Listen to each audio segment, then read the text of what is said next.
Ini beliau Pak Syekh mungkin juga akan menyambungnya kembali Pak Syekh. Baik, ikhwatul iman, ukhtul mu'minah. Allah Subhanahu wa taala berfirman di dalam surat Al-Rum, perpecahan-perpecahan umat ini dan tidak ada lain salah satunya satu sama lain saling membanggakan kelompoknya. Dan ini kelompok-kelompok ini yang sudah diingatkan Nabi SAW 15 abad yang lalu.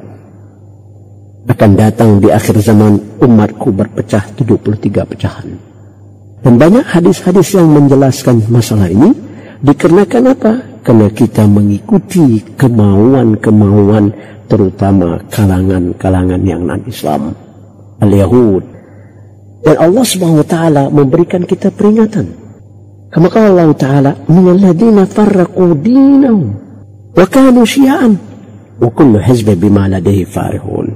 Orang-orang yang mengambil agama ini yaitu secara perpecahan, kelompok-kelompok, dan masing-masing bangga dengan kelompoknya, seolah-olah merasa dia yang paling benar, kelompoknya lah yang paling benar. Sehingga kalau kita ada permasalahan sesama Islam, kalau kelompok ini ormas ini atau kelompok itu ormas itu, terjadilah perkataan-perkataan. Ketika kita membicarakan sedikit saja, pasti mereka mengeluarkan statement, langkahi mayat saya kalau menjelek kelompok saya. Dan perkataan ini sudah beredar, berkembang ala lisanan nas, ala lisanul muslim, di dalam ucapan perkataan lidah-lidah seorang muslim. Sehingga Nabi bisa memberikan statement di dalam hadis sahih Abu Hurairah, Bukhari Muslim, "Man kana yu'minu billah wal yawmil akhir falyaqul khairan aw liyasmut." Barang siapa yang beriman kepada Allah di hari akhir, berkata baik atau diam. Maka Imam Syafi'i memberikan pemahaman di dalam Syarah Al-Adhkar. Imam Nawawi, qala Imam Syafi'i, tafakkaru qabla an tatakallamu. In kana kalama khairan fatakallamu, wa in kana kalama syarr fala tatakallamu. Berpikirlah sebelum engkau berbicara. Andai kata bicara ini baik buat engkau sampaikan, maka bicaralah. Tidak menimbulkan makarat, tidak menimbulkan fitnah. Al-fitnatun na'imah la'ana Allah man ankaza. Fitnah ini tidur ya khatiman. Neraka jahanamlah orang yang membangkitnya. Tetapi kalau ucapan ini perkataannya akan membahayakan dalam lingkungan kehidupan masyarakat atau bangsa dan negara, jangan kau berbicara. Kata orang bijak, think today and speak tomorrow. Berpikir hari ini dan berbicara besok. Kalau perkataan, ucapan itu dari perak, diam itu dari emas. Maka ikhwatul iman, ukhtul mu'minah, al-Yahud dan ahli kitabin ini, Allah Subhanahu wa taala hadir lana, memberikan kita pemahaman dan memberikan salah satu bagaimana kita berhati-hati dengan dua kelompok ini. Lan tarda'ankal yahud walan nasara hatta tattabi' millatahum. Al-Yahud dan Nasara tidak akan pernah membiarkan kita sampai kita mengikuti kemauan keinginannya. Bukan agama. Al-Yahud tidak mau Anda masuk agamanya. Anda bukan Yahud. Ini diberikan statement kepada Salman Al-Farisi. Maka Allah SWT memberikan kepada orang yang beriman, kalau dia beriman kepada Allah dan kepada Rasul, qal ya ayyuhalladzina amanu in tuti'u fariqam minal ladzina utul kitab yaruddukum ba'da imanikum kafirin. Wahai orang-orang yang beriman, kalau kita beriman kepada Allah, yaitu kepada kitab Allah SWT dan kepada Rasul, mengikuti sunnah beliau, tinggalkan pendapat-pendapat, ideologi mereka, tinggalkan, terutama demokrasi ini, khatiman, yang menghabisin uang rakyat yang sangat besar. Apalagi kalau mau kampanye, belum sampai 5 tahun ya kampanye kan. Belum sempat membenah negeri ini, pemimpinnya dijatuh, dinaikin, dihujat, macam-macam. Dan ini memang negara demo, ya khatiman. Sudah nama demo, demo setiap hari, ya khatiman. Sehingga rakyat melarat, miskin. Dan ini kemauan mereka. Kalau engkau beriman, ingat, janganlah engkau mengikuti kemauan, yaitu dari ahli kitab. Kenapa? Karena mereka akan mengeluarkan engkau dari agama Islam setelah engkau beriman. Dalam arti kata, setelah kita beriman kepada Allah dengan Quran, sunnah Nabi, mereka jauhin kita dengan Quran dan sunnah Nabi. Sehingga mereka membuatlah kita musuh terhadap Quran dan sunnah Nabi. Sehingga sunnah Nabi ini dicerca di macam-macam ikhwatiman. Termasuk dia berikan pemahaman kepada da'i-da'i yang tidak mengenal sunnah Nabi. Mereka dakwah nyanyi-nyanyian, dakwah joget-joget, dakwah tidak menjelaskan Quran sunnah. Dan ini berkembang, didukung. Dan ini Islam kita, Islam modern. Islam kita, Islam demokrasi. Islam kita, Islam entah apa lagi ikhwatul iman yang sudah berkembang dan begini. Maka ikhwatul iman, ukhtul mu'minah, Muawiyah bin Abi Sufyan di dalam Musnad Imam Ahmad, ketika itu dia datang haji bersama sahabatnya.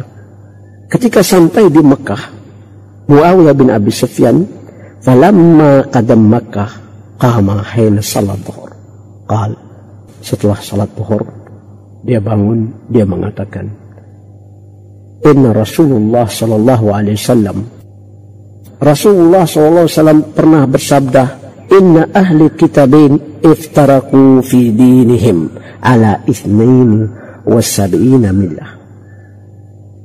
Ahli kitab dua ini, al-Yahud dan Nasara, bercerai-berai dengan agamanya 72 pecahan. Di dalam riwayat aftarakal Yahud 71, as-sab'una finnar wahida fil jannah. Al-Yahud berpecah 71, 70 di neraka jahanam, satu yang masuk surga. Siapa dia? Yang mengikuti Nabi Musa, yang mengikuti ajaran Nabi Musa, yang mengatakan Nabi Musa adalah Rasulullah, utusan Allah, Nabi dan Rasul. Wa amma an-nasara aftaraku ila 72 firqah, 72 pecahan. 71 dakhala an-nar, 71 masuk neraka, satu di surga. Yang mengikuti ajaran Nabi Isa, yang mengatakan bahwa Nabi Isa adalah Nabi dan Rasul, beriman kepada Allah dan beriman kepada Nabi Isa, tidak mengatakan dia anak Tuhan ataupun dia Tuhan. Wa inna hadhihi ummah satariqu ala 73 millah. Akan datang di akhir zaman umatku berpecah 73 pecahan pemahaman atau ajaran, yakni hawa, mengikuti kemauannya. Udah banyak sekalian, banyak sekarang kelompok ini, kelompok itu, kelompok. Dan ini dibiarkan, memang didukung oleh orang-orang yang tidak bertanggung jawab, supaya kita perang, saling menyerang, perang berperang ya ikhwan, benci membenci, hujat menghujat. Lihatlah negara kita ikhwan iman, banyak bicara, banyak ucapan perkataan di media elektronik, dan sehingga berita-berita pun sudah muak kita dengar. Subhanallah ikhwan iman. Jadi ini umatku berpecah 73 pecahan. Kalau sudah pemahaman bukan pemahaman dia, maka dia tidak mau ikut, tidak mau dia membenarkan, malah dia benciin.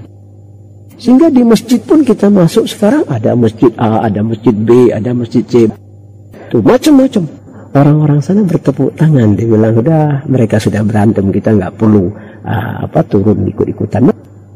Kullaha finnar illa wahidatan, oh ya jamaah, semua itu di neraka kecuali satu, yaitu jamaah. Ana wa man kana alaihi wa jamaah, dan aku dan pengikutku dan jamaah.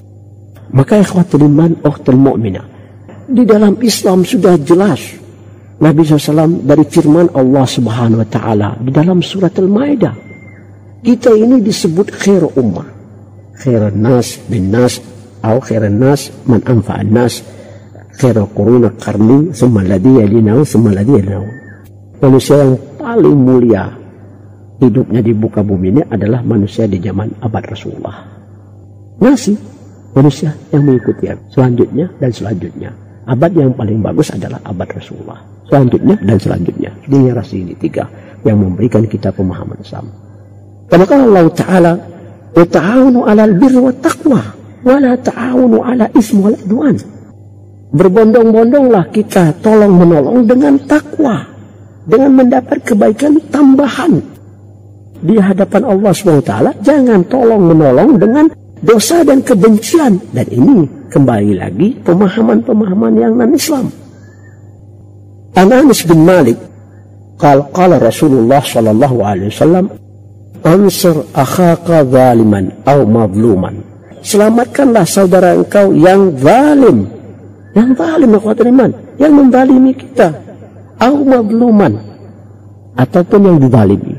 Sahabat menanyakan, ya Rasulullah, hadza nasartu zaliman ukib ansur idza kana mazluman. Engkau telah menyuruh kami menyelamatkan, menolongkan orang yang menzalimi. Bagaimana? Yakni saya bisa menolong orang yang telah dizalimi. Harusnya kan menolong orang yang telah dizalimi, ya. Qala Nabi sallam, tujzi'u wa tamna'u min adh-dhulm fadzaka nasruhu. Sahih Bukhari.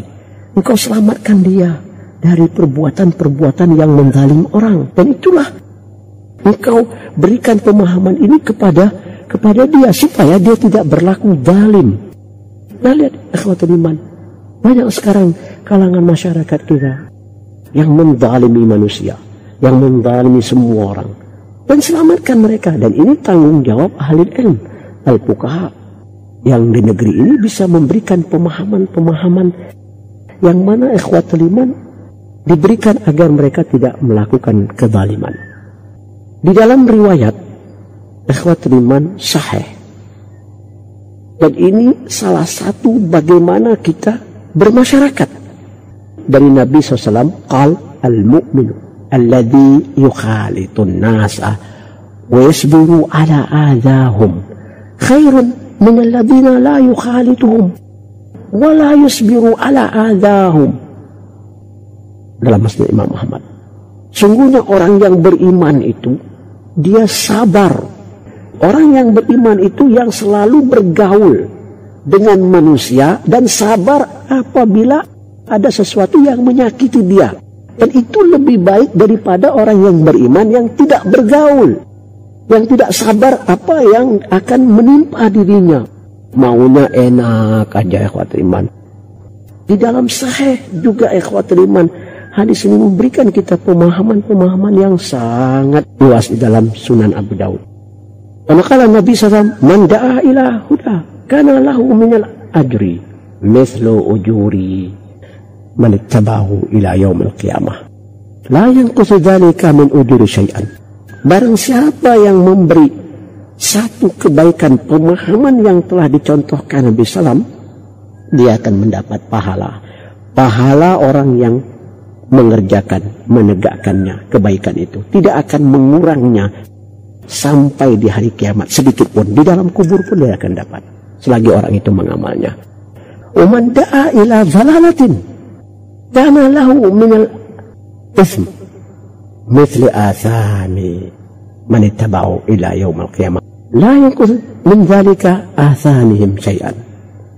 Barang siapa memberi satu contoh yang tidak baik, menyampaikan Islam ini yang tidak ada tuntunannya, sehingga orang mengambil kebaikan ini dan orang tidak tahu kebenarannya, maka dia akan mendapat dosa orang yang mengikutinya sampai hari kiamat. Tidak akan mengurang dosa itu sampai di dalam kubur sampai hari kiamat nanti. Maka ikhwatul iman, ukhtul mu'minah, kama qala Nabi sallam di dalam hadis yang sahih, man mashi ma'a zalim liyu'inhu wa huwa ya'lamu annahu zalimun faqad kharaja minal Islam. Barang siapa Anda berjalan sama dia, Anda tahu dia melakukan zalim, tapi Anda mendukung, dia tahu ya'lamu annahu zalim, faqad kharaja minal Islam, sungguhnya dia sudah keluar dari agama Islam. Wallahu a'lam bishawab. Pertama yaitu Assalamualaikum Waalaikumsalam warahmatullahi wabarakatuh. Pak Syekh, saya mau bertanya, yaitu sholat jamaah kita dalam satu shaf, jika pada shaf itu ada anak-anak kecil, bagaimana Pak Syekh? Ya, nah, ikhwatul iman, ukhtul mu'minah, Awalan seorang imam ketika dia menegakkan salat, dia seorang pemimpin, seorang tokoh, dia harus mengetahui yang di belakangnya saf itu dan merapikannya. Karena Nabi SAW banyak berpesan tentang saf ini ketika seorang imam sebelum dia menegakkan, dia mengucapkan perkataan ini. Sawi subukum, rapikan, tarasu, tarahamu, ya, dan rapatkan, luruskan. Kalau safnya rapi, itu adalah min itmam salah, dan salat sempurna. Di dalam hadis-hadis yang saya juga, innama ju'il imam itamma bihi ma'mum. Imam itu dijadikan untuk menyempurnakan salat makmum. Baik. Pertanyaan tentang di belakang kita ada anak-anak, dan anak-anak ini usahakan diletakkan di belakang, bapak-bapak rapikan safnya. Tetapi ketika anak-anak itu ada kosong di samping kiri atau samping kanan, tidak ada bermasalah ya, kalau sudah nggak ada jamaah lagi ya. Tetapi rapikan sebelum kita menegakkan salat di belakang makmum, letakkan di saf sendiri, dan supaya mereka tidak berisik dan tidak mengganggu salatnya jamaah ya. Tidak ada haraj biar mereka datang ke masjid, walaupun ada hal-hal yang mungkin kita merasa terganggu, karena ini ajarkan dia kebiasaan ya, dan itu tidak membatalkan salat kita dan tidak ada namanya mengganggu salat kita. Dan yang jelas berikan pendidikan ini agar mereka bisa mulai mempraktek datang ke masjid ya. Jangan dimarah, jangan dilarang ya, tetapi kitalah yang berusaha untuk merapikan saf. Di dalam hadis Ibn Abbas, Abu Hurairah, kan Nabi SAW ya'allamna as-saf kif nuqimu fi as-saf kama ya'allamna fi Quran. Nabi SAW mengajar kami berdiri di saf seperti dia mengajar kami membaca Al-Quran ya. Wallahu a'lam bishawab. Kemudian Pak Syekh, bagaimana dengan ucapan kafir yang ada di dalam hadis? Ikhwatul iman, awalan kalimat kafir ini yang jelas sudah dicantumkan Allah di dalam Al-Quran banyak. Kalimat kafir atau musyrik, syirik, zalim ini ya. Kama qala Allah Ta'ala, lam yakunil ladina kafaru min ahli kitab wal musyrikin. Dan ini banyak orang ahli kitab dan orang musyrik. Kafir ini dia tidak beriman apa yang telah diturunkan Allah SWT kepada baginda Rasulullah SAW. Dan seorang muslim, dia tidak dibenarkan mengatakan kepada saudaranya ya kafir. Dalam hadis Imam Al-Bukhari, Hurairah an-Nabi SAW, idza qala ar-rajulu li akhihi ya kafir faqad ba'a bi ahdahuma. Andai kata seorang mengatakan kepada saudaranya ya kafir, dan sesungguhnya perkataan itu akan menimpanya kalau orang yang dia kata itu tidak kafir. Man kafir muslim fakat kafir. Tidak boleh kita memberikan statement kepada seseorang muslim dengan mengatakan kafir. Dan ini ada metode dakwah yang tidak ada baiknya ikhwati iman, dan ini bukan pendidikan. Sehingga kadang-kadang kita ada perbedaan pendapat lah, dikatakanlah kafir, nggak boleh khawatir iman ya.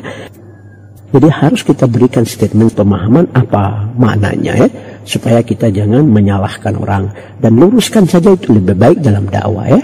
Dalam surat Maidah, faman lam yahkum bima anzalallah faulaika humul kafirun, faman lam yahkum bima anzalallah faulaika humul zalimun, faman lam yahkum bima anzalallah faulaika humul fasiqun.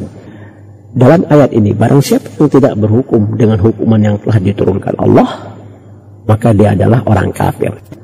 Apakah maknanya kafir dia keluar dari agama Islam? Tidak. Kafir nikmat yang telah diturunkan Allah, yang telah diberikan Allah kebaikan, dia tidak mengambilnya. Kafir, al-kufr bil kufri. Kafir yang tidak mengeluarkan dia di dalam agama Islam. Contohnya, man taraka salah muta'ammidan faqad kafar. Barang siapa yang meninggalkan salat sering dengan sengaja, dia kafir. Apakah dia kafir keluar dari millah, yaitu ajaran Islam? Tidak. Kenapa? Pembahasan ini, penjelasan dengan diskusi Imam Ahmad dan Imam Syafi'i, dan diberikan pemahaman Imam Syafi'i karena dia masih memiliki kalimat tauhid, la ilaha illallah. Ukif takfar insan yaqul la ilaha illallah. Dia masih tidak keluar dari agama Islam karena dia masih ada kalimat la ilaha illallah. Amma zalim al-Yahud. Udah keluar. Al-Fasik Nasara. Keluar dari agama Islam. Jadi seorang muslim tidak dibenarkan dia mengatakan kalimat-kalimat ini kecuali dalam penjelasan. Dia harus menjelaskan dengan seluas-luasnya. Wallahu a'lam bishawab. Kemudian kita ambil satu lagi Pak Syekh ya. Pak Syekh, Assalamualaikum. Waalaikumsalam warahmatullahi wabarakatuh. Pak Syekh, bagaimana orang muslim yang sudah saling kenal tetapi ketika bertemu tidak bertegur sapa? Adalah ya ikhwatul iman ukhtul mu'minah. Sedangkan kita sesama muslim dianjurkan kita mengucapkan salam. Tahiyatan min indallah mubarakah. Ucapan perkataan yang mulia ini adalah doa dari Allah SWT, yaitu Assalamualaikum. Salam huwa wajib, farduha fard. Yang menjawabnya adalah fard. Rukun ya ikhwatul iman. Jadi hendaklah ini salah satu bagaimana seorang muslim sama muslim dan muslimah sama muslimah ketika dia bertemu, Nabi SAW telah mencontohkan memberikan kebaikan ini, yaitu Assalamualaikum. Assalamualaikum harus, apalagi katanya dia bertetangga atau saling mengenal, walaupun dia tidak saling mengenal ya, siapapun dia, hendaklah dia mengucapkan salam. Assalamualaikum. Dan salam ini memberikan keberkahan dan kebaikan. Salah satu di dalam riwayat Imam Muslim dan Abu Daud Sajistani, anna Nabi sallallahu alaihi wasallam qala, la tadkhulul jannah hatta tu'minu. Kalian tidak akan masuk surga kecuali kalian dalam kondisi beriman. Wala tu'minu hatta tuhabu. Dan tidak disebut kalian beriman kecuali kalian saling mengasihi sayang. Awala adullukum ala syai'in idza fa'altumu tahabbtum. Maukah engkau aku tunjukkan sesuatu kalau engkau melakukannya engkau lebih saling mengasihi sayang? Qalu bala ya Rasulullah, afsahus salam bainakum. Di dalam riwayat yang lain, liman araftu aw man lam ta'raf. Tebarkan salam sesama kalian. Dalam riwayat yang lain, kenal dan tidak kenal. Assalam. Assalam ya ikhwatul iman. Dikasih sayang. Wallahu a'lam bishawab. Satu lagi ya. Assalamualaikum. Waalaikumsalam warahmatullahi wabarakatuh. Pak Syekh mau bertanya, bolehkah kita berkawan dengan non-muslim? Ya, boleh ikhwatul iman ukhtul mu'minah yang dimuliakan Allah SWT, tidak bermasalah. Kita berkawan sama kafir dhimmi, yaitu yang hidup di lingkungan kita, atau yang kita sebut wal mu'allafah qulubuhum, yang sudah terketuk jantung hatinya, yang kita inginkan mereka untuk pemahaman agama Islam, berikan dia pemahaman. Kita bersahabat, kita berteman dengan mereka. Yang jelas kalau masalah agama kita beda. Dan tunjukkan kebaikan-kebaikan Islam itu kepada teman kita yang non-Islam. Anda bersahabat dengan mereka dengan menunjukkan kebaikan Islam, dan insya Allah mereka akan terketuk dan masuk ke dalam agama Islam ini ya. Dan berikan kitab-kitab, buku-buku Islam biar mereka bisa membacanya, bisa mengambil kebaikan-kebaikan dan pemahaman-pemahaman Al-Quran. Jelaskan insya Allah ya. Karena Islam sudah jelas. La ikraha fid din, katabayyana rusyd minal ghayy. Tidak ada kebencian atau tidak ada kita memaksa orang untuk masuk ke dalam agama Islam. Kenapa? Karena Islam itu sudah jelas kebenarannya dari kesesatannya. Sudah jelas Islam itu benar. Wallahu a'lam bishawab. Billahi taufiq. Assalamualaikum warahmatullahi wabarakatuh. Demikianlah tadi yang dapat tersampaikan pada kesempatan kali ini ya. Kami mohon maaf atas segala kekurangannya, dan kami tutup perjumpaan ini dengan doa kafaratul majlis. Subhanakallahumma wa bihamdika asyhadu an la ilaha illa anta astaghfiruka wa atubu ilaik. Wa sallallahu ala Muhammadin wa ala alihi wa sahbihi wa sallam. Assalamualaikum warahmatullahi wabarakatuh.